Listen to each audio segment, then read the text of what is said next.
love with Kim. And she kissed everyone goodbye as well. Not everyone. Well, she kissed me, and that's the most important thing. There you go.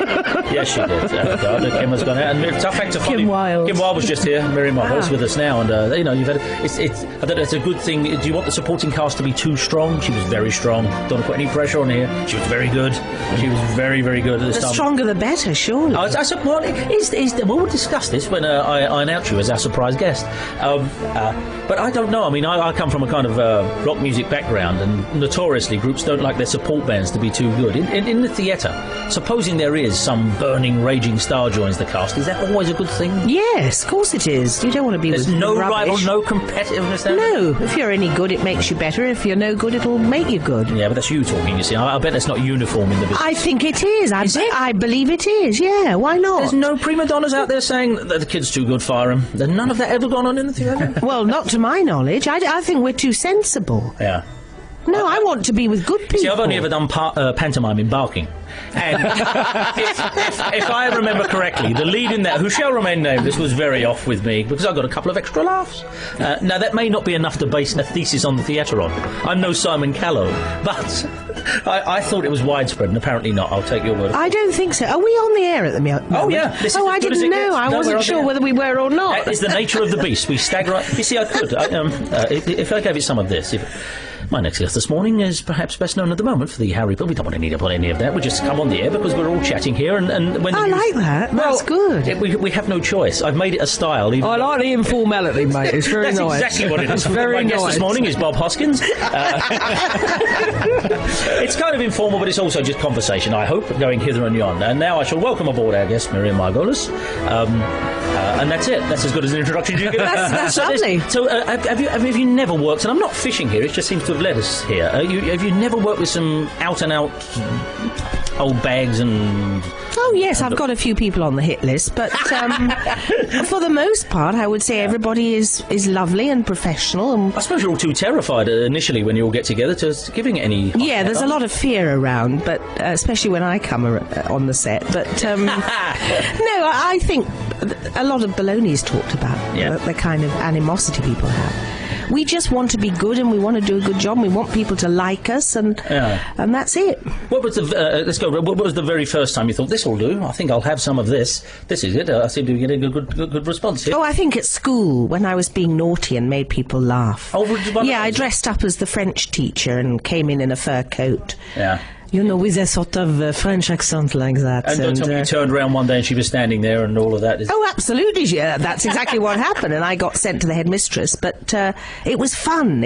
And I loved it when people laughed. Yeah. And I got a tremendous laugh as the Mad Hatter once, and I heard this music. I thought, this will do for me. Of course, another win, except for the pantomime at the Barking Broadway. But otherwise, I'd like to have seen that. The stage liked it. And we all know that's why. we all know that quote, yes. They always say that a good notice in the stage is as useful as the Pope's balls. Yeah, exactly. Well, there is that. But I've been to the Pope's balls, and they were fantastic. The ladies who turned up there, we danced the night away, and I drank champagne from actresses' shoes. I think they covered that, didn't it? Well, at the moment, you've just come back from New York, yeah? Yes, I have. Literally. How did you know that? Oh, I must have just said it. Yes, because you walked in. Yeah, that's right. You bumped into the camera over there. I'm still a bit jet lagged. Yes, I got back last night. And what were you doing there? I was doing my show, Dickens Women, at the Lincoln Centre. Forgive me if you don't know anything. It's 23 of Dickens Women in how long? In a couple of hours. Yeah, not that it's about that. I shall now do 25 in 2 hours. It was just wonderful, and I had the most lovely time. And New York is such an exciting city. Yeah. And the shopping. And, there is that. And the food.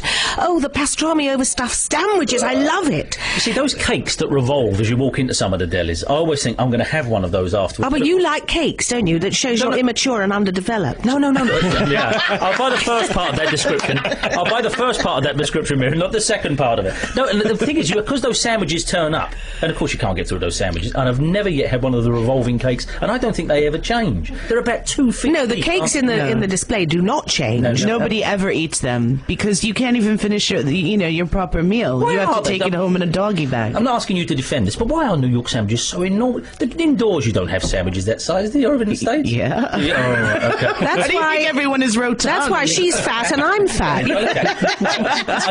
And you're not thin, are you, enough. No, oh no, beer and beef gives a man shape.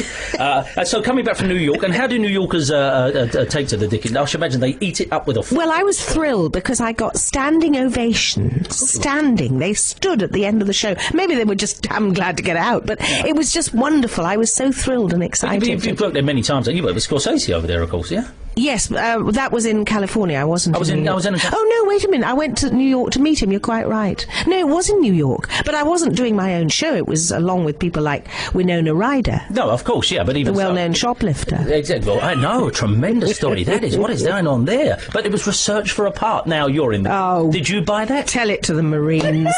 Crikey. Look, I'm sorry for her because she must be going through some kind of breakdown. Yeah. But she was shoplifting, let's be clear. When she was going out those doors into the car park, and then the defence said she thought there was another part of the store out there. Yes.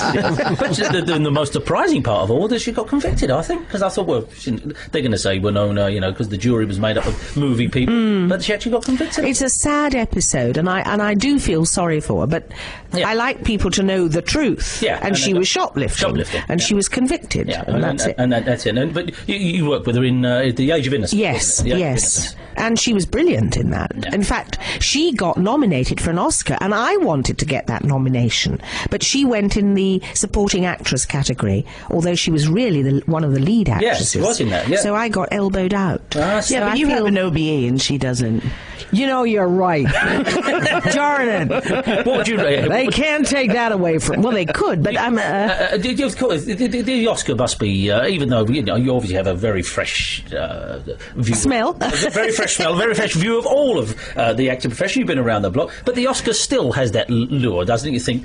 nobody could sit at home... I mean, I don't know if I mentioned this. I've only ever been in pantomime at the Barking Broadway. I sit and I watch the Oscars, and you just think, man, there's nothing else on the planet, is it? Doesn't matter what... It's a great show. It's wonderful. It's a great show. Yes. And it's extraordinary. It must be just the greatest thing in the world. Not just to get it and all that, but afterwards to walk amongst all your friends and say, well, got the Oscar then. How are you doing? No, it must be wonderful. I think about Emma Thompson, who's got two. One for script writing, which is amazing. She got the screenplay for, I think, Sense and Sensibility that she wrote. But you had high hopes, obviously, for Age of Innocence. You thought that... Well, I thought I might get nominated for a Best Supporting, but in fact I won the BAFTA Best Supporting, so... But with all respect to the BAFTAs, would you give A Starving Dog a rubber bone? It was a thrill for me, because I didn't expect to get that. My friend Chris Evans won 2 BAFTAs. Is he a friend of yours? Very. I've always disapproved of him. No, you wouldn't any more than you would of me. What, Mark, can I tell you? Never met a fairer gentleman with a... We won't get into that now, I'll tell you off the air, but yeah. No, but because I wanted to smack him once, quite hard. Why? Well, because his behaviour was poor in a public place. Where? It was at an awards ceremony. And when I meet him, I will tackle him on it, because But Chris will charm himself, and you will be lacing daisies into each other's hair, calling each other sister within moments. But he's very tall, isn't he? Very, very tall. I'll remember that, yeah. Bring a step stool. We'll be right. That's shocking. You see, here we were. We were having a highbrow conversation about the tremendous way that showbiz can elevate us all to we were dealing with Shakespeare, and we were talking about and Miriam went down the Kim Wilde colonic irrigation route there for a second. And if you'd have come with us 10 seconds beforehand, I'm afraid it would have been a radio first. As they call it, SBD. Yes. Oh, no. That's not fair. No, quite clearly. The door is open. Come on. I don't mind windbreaking in the studio, but I will not have lifting. Okay, and there was liftage there. I'm sorry. It's just liftage to show what I was doing. Yes, but I believe that that will become self-evident, and I just think that there was. I think you're harsh, Danny. Miriam, you were showboating, and I won't have it in the studio. You were showboating, stealing the scene like that. Now I'm all over Twitter. I don't know where we are in the show. But what are you doing in the show? You're in London. It's very difficult.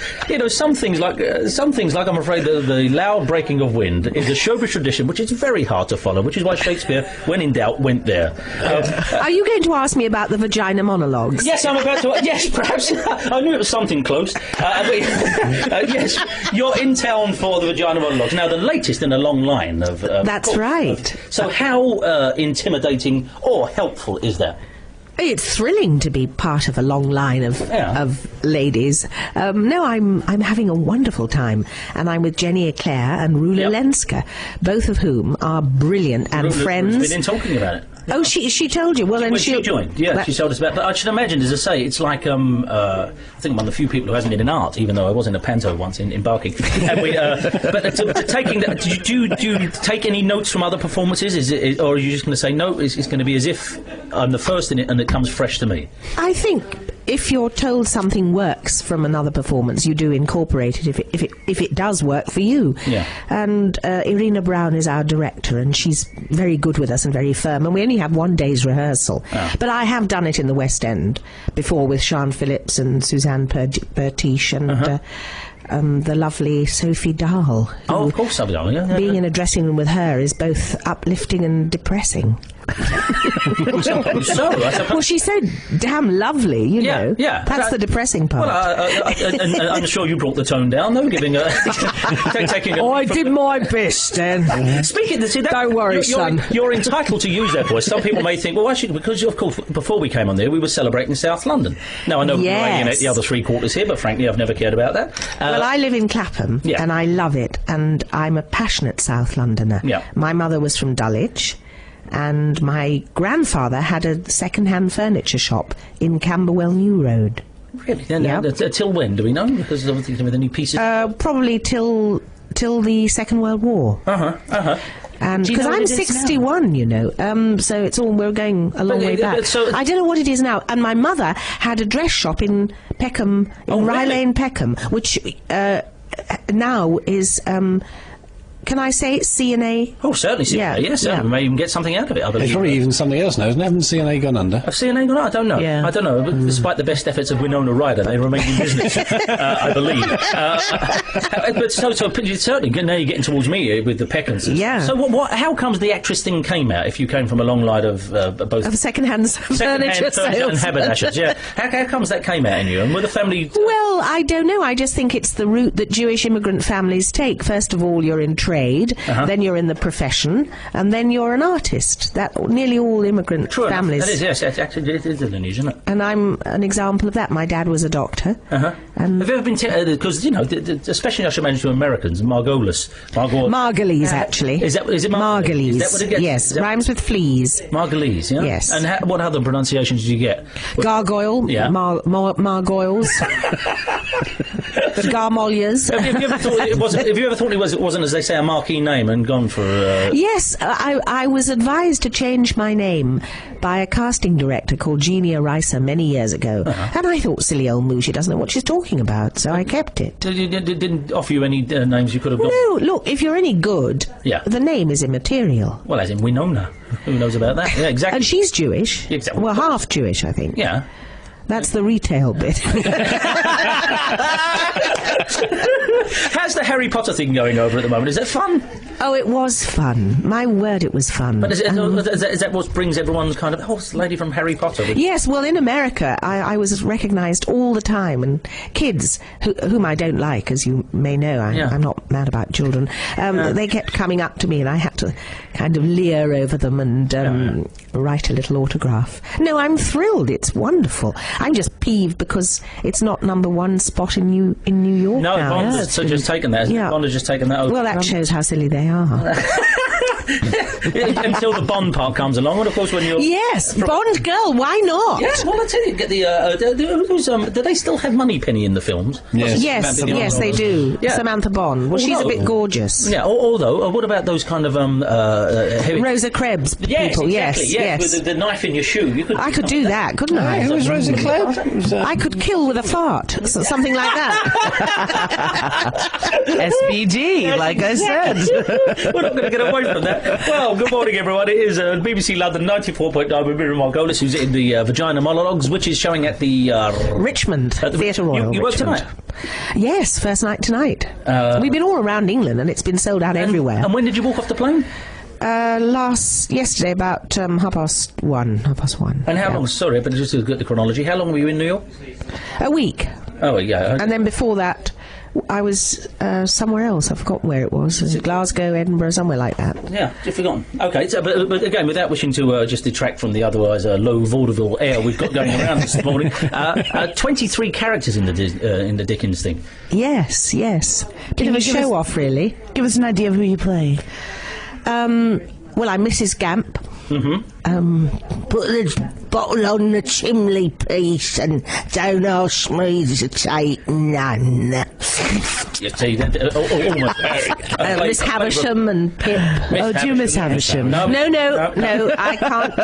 This is too naked low a flames. show for And Miss is Havisham. this your? Did you fall back into the show all the time? I mean, I was like Gilbert used to do the Four Ages, isn't it, all the time? And It's not that easy. I have to relearn it a bit. I mean, it comes back quickly, but like my what is art, but, would you please? What is the toughest of? I mean, plainly you've played Shakespeare. So I can never, even though I've heard it explained a million times about getting the rhythm on once you.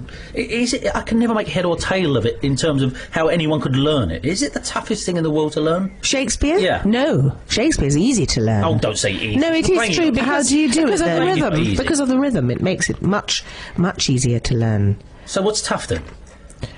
Tough is modern stuff like Pinter. That's tough because there's no rhyme or reason in it, and you have to learn the pauses along with the words. And what's a piece of cake? Television? Film? Is that easy? Nothing is a piece of cake, and as you get older, it gets harder, really. Yeah. But I still want to do it. I still enjoy it. Looking again at the actor's kind of cliche of saying film is just all hanging around, which we know it is. And so, what do you do? What do you have? A crossword? Do you knit? What do you do? No, I like to talk. I like Good for you. to sit and chat and talk to the other actors. Is there still this division between the American and the English actors, where the Americans? Yes, unfortunately. Yeah? There's a lot of status, and I don't like that. I like people to just mix in. Have you ever been given instructions not to look at certain people in the eye? Yes, I have. you really? Yes, Oh, no. yes.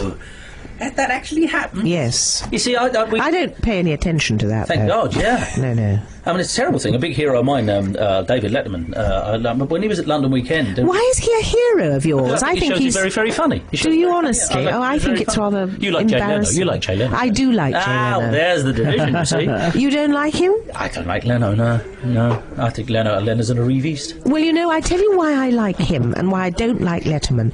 Because I think that Jay Leno is really interested in the people he talks to. Absolutely, I'll give you that. And Letterman isn't really. No, he's not. He's not. And Johnny Carson wasn't really interested in the people that he talked That's to. true enough. No, and you've done Leno's show quite a few times. I have, yes. Yeah, well, and Carson. yeah, well, you're not going to badmouth him or it'll get back. But I dare say if an invite came in from Dave, you'd fall in. No, it did come, and I said no. Did you really? Because I don't see any point in talking to someone that you don't like. Well, when he was, he did his show from London, from the London studios, London Weekend over on Waterloo there, the instructions went out. The corridors had to be cleared between sort of 5:30 and 5:45 while he made his way to the studios. If you did pass Dave, you did not contact his eyes. Well, that's complete nonsense, isn't it? I wonder if that's him or just the terrible... Well, whoever it is, entourage, yeah? you should get back to him and say, now, look, what is that? Not to Yeah. be looked at. Yeah. Well, people are mad. Not to be looked at when you put it like that. It's so absurd. But it is crackers. Then I shall, and then thank you for giving me the licence, and I shall now look straight in your eyes as opposed to at my shoes, which I've been doing for the last... Well, you can look at me when you're sitting down. Yeah, well, you might- but when you're standing, because I'm so short. You don't mind if I look away when you tend to rise up on one side, because I've learned that... It only happened once. It only happened once. And it was a legendary once. What can I tell you? It was, the time now is moving things out the way, coming up to 20 to 9. That's the first time check on the show since 10 past 6. But just in case you were waiting for 7:30, it's now nearly 20 to 9. Well, did I really get it? I said Miriam Margolyes, and I've always said Miriam Margolyes, and I believe you're wrong if you're going to correct me on that. It's Margolyes. Margolyes, I yes. said Margolyes. I'm sure I'm not alone in there, am I? No, you're not alone, but it doesn't matter. Well, it's very good of you not to correct me immediately. As long as you call me anything, I don't care. Yeah, but you you know. were entitled to bat me round the head with your fan there, weren't you? You saucy thing. Well, speaking of which, given that your radio roles, we could, we keep going for 24 hours on. I have a work in progress on the station at the moment, which I've actually only got as far as this. This is where it is at the moment, and this has been going for quite a while. So it's some kind of restoration thing we're hoping to put together for Christmas with a pantomime edge to it. So it starts like this. Here we go. England, 1768. And that's all I've got so far. It's a work in progress. But now that you're here, I've written a line here, and I don't know where this is going to take us. Your line is, come off it, pepper feathers, fly with the night. It's carriages at 6. So that's the line, and I've got the opening line of this, because I just wrote this during the news. And again... Well, who is this person? What age and class? It's an exercise. Here we are in the workshop. It's an exercise. I've given you the line there, Miriam. Do what you will with it. Have a think about that. Okay, everybody, positions. Have a think about who she is, where she might have come from. Let's think. She's a woman, perhaps in her late 50s, early 60s. Parents ran the grandparents ran a little shop in Peckham, perhaps somewhere in Camberwell. She's that kind of woman. It's 17. I've got the opening line. My line is Lady Gravy. You're looking elaborate as usual, and then it's your line, and we'll see where we go with this. So this is the first work moving forward on this play since March when we started it. Here we go. So England, 1768. Lady Gravy, you're looking elaborate as usual. Oh, come off it, Pepper Feathers. Fly with the night. Its carriage is at 6. Oh, you naughty. Oh, I can see it. Thank you very much. Thank you very much. If you want more of that, it's in the vagina monologues. What? You see, I didn't know where we were going at. Now I can see the whole character. I know she's murdered someone. He's in the garden. It's a tremendous work in progress. Thank you. This genuinely is something we try to do every morning. What is the most absurd, leaving a present company of self, what's the most absurd production you found yourself in? Because I do like reading, I've reading Simon Callow's not shooting the actor on being an actor, wherever it is, again. Isn't he wonderful? He is Gosh, he's a lovely man, too. And I like the fact he doesn't mind being rich as a plum cake. He doesn't mind saying, I tore out my guts on the altar of performance. He talks like that, and I'm all for Simon doing that. And he says that some of these experimental theatre things that he believed with every fibre of his being when he was doing them. Now he looks back and thinks, the poor old audience, what they thought of us. Have you ever been in an absurd experimental production? Oh, I think I've been in lots, but the thing that I remember was when I had to be the voice of a menstrual period. That was the most absurd thing I've ever had to do. What was that for? What was it for? Yeah. Some sanitary protection. Was it a corporate or was it a commercial? Was it? It was a voiceover for it to, to be played on the radio, I suppose. And then how did you find to be character? touched? How did I do it? You mean? You mean do it? Be a menstrual period. Did you toy with various? Did you play him as a man? That would have been no. Bold. I've very bold. I've played a penis as a man. Well, thank goodness for that. Really, and as a woman, come to think of it. So you actually have you've played an old fella as well. Yes. From memory. And one hopes the audience gave a standing ovation to it. But, so coming back to your period, when you were playing the period... well, I played her as a naughty schoolgirl. Okay. Because I went... I bet you didn't expect to find me on your holiday, did you? And I can see the rest of the character. I think before you go this morning, we're adding that as the third line of this little dramatic work. Enter period. And that would be about the most absurd thing you've been asked to be done. I think so, How about yes. a catastrophe then? Have you ever been in an absolute fiasco? That's something that that fell apart after 2 days? I was in a production, a Brecht show. And that's my only rule in show business, is never do Brecht. Oh, right. And it was... why is that? Short on laughs. Because it's just a waste of time. And I don't care for him at all. And I remember saying to the cast, I said, company meeting after rehearsals, and there were 8 of us and me. It was called Man Equals Man at the Almeida. Mm-hmm. And I said to them, I've got 2 things to say to you. One is that we open in 4 days, and 2, you are all as bad as you think I am. Did they say, oh, thank God you said that? They looked a bit brown-trousered at that moment. They really did. Yeah, I must say, my daughter's very interested in going into the theatre and stuff. And at school she's doing, well, she's finished now, but when she was doing the final year of drama exams, and she was so thrilled when she came home. And I may have mentioned my pantomime appearance, so that's about it for me. But she assumes the old man, because he's been around television, has all this training as well. No, family of dockers. And so I didn't, but she still, in spite of me telling, say, Bon, all this stuff you're doing is fantastic. I've never seen it before. I don't know. I'm not steeped in theatre. And when she came home, though, I knew enough one day she came and she went, Do you know about Bertolt Brecht? We've been doing him today. He's fantastic. At least I looked at it and I said, Bon, sit down. I'm begging you, become a presenter on MTV. Don't go there. At least I know enough about it. And you just think it's plainly absurd, yeah? Well, Mother Courage is all right. I can cope with Mother Courage, but I think all the rest is a bit of a waste of time. Yeah. People get a bit solemn in the theatre, and I don't like that. I was going to say, the phrase probably comes to your lips that it's your first love. You like the theatre, but... I do. My first hate is comedy. I hate comedy. You're kidding. No, as soon as people say it's comedy, I run. I don't mind making people laugh, but that's not comedy. Amazing. That's life. Yeah. But as soon as there's a department of comedy at the BBC or whatever it is, you know, Why? Because you feel it's too difficult, or it's just too embarrassing? It's too calculated, and I don't like calculation. My heroes of comedy are Barry Humphries. Yep. I think he's a genius. Ken Dodd. Certainly, yeah. I think he's absolutely one. And I love Jackie Mason because he's very Jewish and former studio guest here, and he talks very fast. I love that. And like you talk fast. He was the only one to give Dan a run for his money. Well, I'm getting a good one this morning as well. They Jackie Mason's autobiography, I do apologise, Jackie Oy, which he is the only audio tape, and I like listening on long drives to the audio tapes of people reading their own books, but it's the only one that doesn't stick to the text because he can't.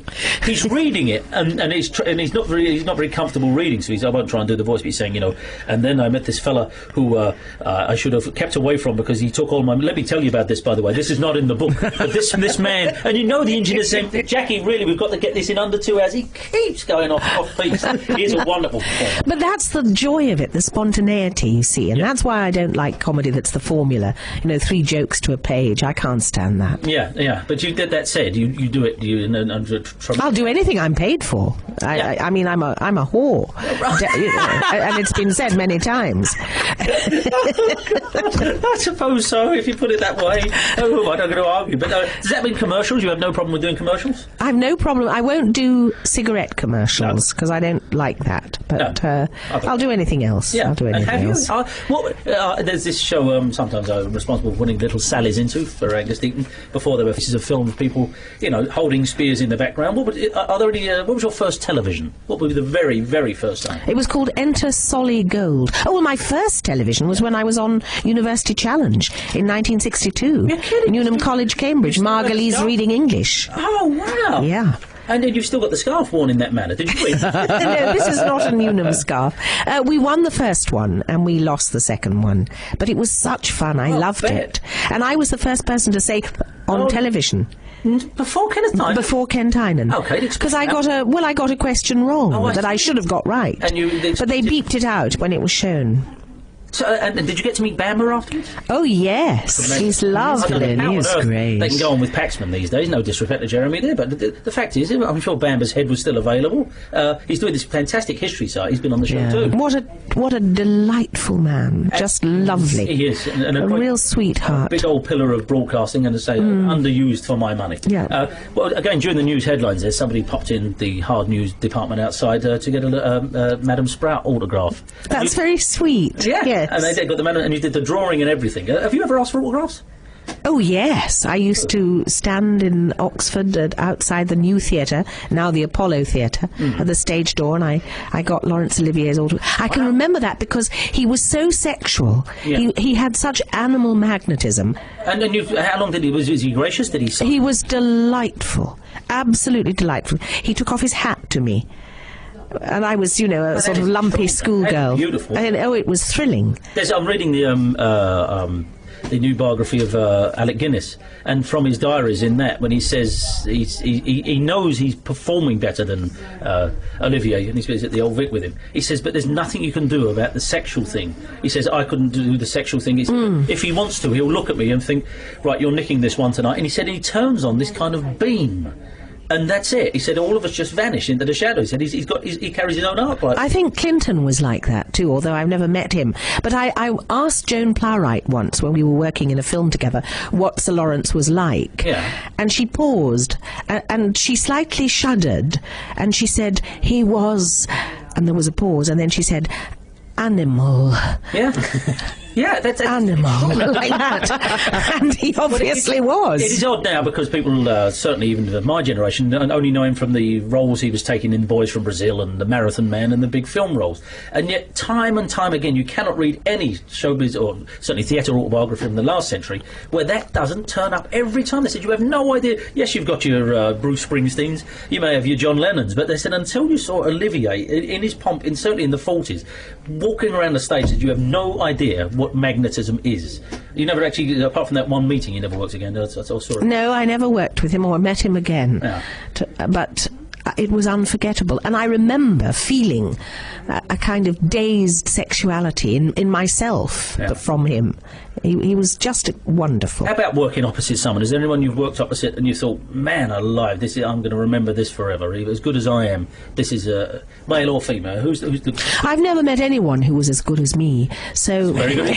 You know, no, I'm just trying... I'm sure I'm going to look up when my grandmother herself ever had a shop on the road selling furniture. No, I'm just joking when I say that. I am, believe me, I am. I'm just trying to think of who really impressed me. Okay. So, yes, of course you're going to be Madam Spring. You know, I loved Gary Oldman. Gary Oldman.